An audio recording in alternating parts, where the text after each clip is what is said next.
জয়পুরহাটের আক্কেলপুরে station master Khadija খাতুনের বিরুদ্ধে অনিয়ম, দুর্নীতি ও স্বেচ্ছাচারিতার অভিযোগ তুলে মানববন্ধন করা হয়েছে।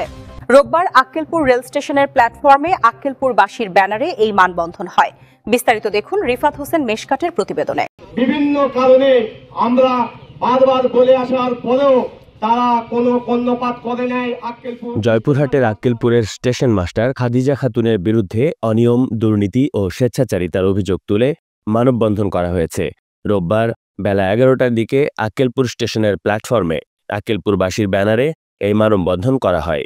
এতে বিভিন্ন শ্রেণী পেশার অর্ধশতাধিক মানুষ অংশ নেন। মানববন্ধনে বক্তারা অভিযোগ করেন, খাদিজা খাতুন 20 বছরের বেশি সময় ধরে আক্কেলপুরের স্টেশন মাস্টার হিসেবে দায়িত্ব পালন করছেন। তিনি সান্তাহার জংশনের দায়িত্বেও আছেন।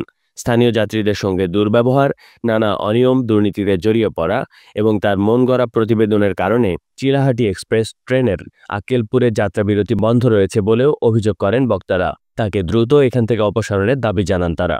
মানববন্ধনে সভাপতিত্ব করেন আক্কেলপুর পৌরসভার সাবেক কাউন্সিলর ও চিলাহাটি এক্সপ্রেসের যাত্রাবিরতির সমন্বয়ক আব্দুর রউফ মাজেদ। বক্তব্য দেন পৌরসভার সাবেক প্যানেল মেয়র রফিকুল ইসলাম চপল, তিলকপুর ইউপি সদস্য মামুনুর রশিদ পিন্টু, কলেজ শিক্ষক খায়রুল ইসলাম চৌধুরী, ব্যবসায়ী তরিকুল ইসলাম তুহিন, মাসুদ চৌধুরী, ছাত্রদল নেতা আরমান হোসেন কানন প্রমুখ। বক্তারা বলেন, আক্কেলপুর খেতলাল, নওগাঁর বদলগাছি পত্নীতলা এবং বগুড়ার দুপচাচিয়া এলাকার যাত্রীরা এই স্টেশন ব্যবহার করে দেশের বিভিন্ন অঞ্চলে যাতায়াত করে। চিলাহাটি এক্সপ্রেস ট্রেনের যাত্রাবিরতি পেলে মানুষের ভোগান্তি অনেকটা কমবে, কিন্তু স্টেশন মাস্টার খাদিজা খাতুনের মন গড়া প্রতিবেদনের কারণে তা বন্ধ রয়েছে। এ বিষয়ে আক্কেলপুরের স্টেশন মাস্টার খাদিজা খাতুন বলেন, আমি চিলাহাটি এক্সপ্রেসের যাত্রাবিরতির বিরোধিতা করে কোনো মৌখিক বা লিখিত প্রতিবেদন জমা দেইনি। 2004 সাল থেকে সান্তাহার জংশনের অতিরিক্ত দায়িত্ব পালন করছি।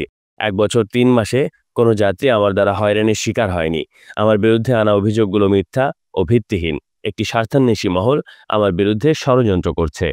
আগামীকাল থেকে 48 ঘন্টার মধ্যে যদি ওনাকে অপসারণ না করা হয়, এই মানববন্ধনকে মহামানববন্ধনে পরিণত করে আক্কেলপুরবাসী বুঝে দেবে আমরা আক্কেলপুরের উন্নয়ন চাই। দুর্নীতিবাদ একটি মানুষ 21 বছর কোনদিন ক্ষমতায় থাকতে পারে না। আমার মনে আছে।